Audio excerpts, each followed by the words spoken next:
جماعت سے پہلے اونٹنی کا دودھ پی لینے سے بیوی پر بڑھاپا بہت دیر سے آتا ہے۔ رات کے وقت بار بار آئینہ دیکھنے سے انسان بہت جلدی ڈھلنا شروع ہو جاتا ہے۔ جو انسان جانوروں کو جمع کرتے ہوئے دیکھتا ہے، ایسے انسان کی بینائی کم ہو جاتی ہے۔ بھینس کا دودھ پینے سے انسان کے پٹھے کبھی بھی کمزور نہیں ہو پاتے۔ زیادہ دیر تک ایک ہی جگہ پر بیٹھے رہنے سے انسان کی کمر کے مہرے ہل جاتے ہیں۔ زمین، دولت، طاقت، یہ سب سائے ہیں، موت بہرحال ضرور آئے گی۔ خوش مزاج شخص کسی بھی انسان میں اچھائی کو نہیں دیکھتا اور ہر انسان میں برائی کو تلاش کرتا ہے۔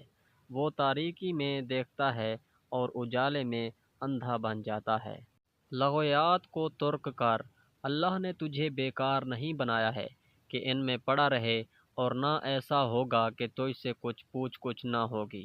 اگر آپ کے پاس ایک رحم کرنے والا دل ہے تو آپ دنیا کے امیر ترین انسان ہیں۔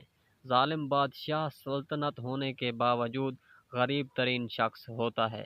تصور شیخ کا مطلب یہ ہے کہ آپ جو بھی کام کر رہے ہیں، اگر شیخ موجود ہوتا تو وہ اس کام کو کیسے ہونا پسند کرتا۔ انسان اپنی حالت کو بہتر بنانے کے لیے جب پریشان ہوتا ہے تو حالت بہتر بنانے کی صلاحیت سلب ہو جاتی ہے۔ اگر گناہ پہ ندامت سے آنسو آ جائیں تو یہ اللہ کا قرب ہے۔ انسان کا اللہ سے قریب ترین راستہ آنسوں کا ہے۔ عذاب کے خوف سے دل کو بچائے رکھو، اور اسراف یعنی فضول خرچی سے بچتے رہو، اور عدل و انصاف کی عادت ڈالنے کو لازم پکڑو۔ جن لوگوں کے ساتھ انسان کو اکٹھا رہنے کا اتفاق پڑے، ان سے کبھی بگاڑنا نہیں چاہیے۔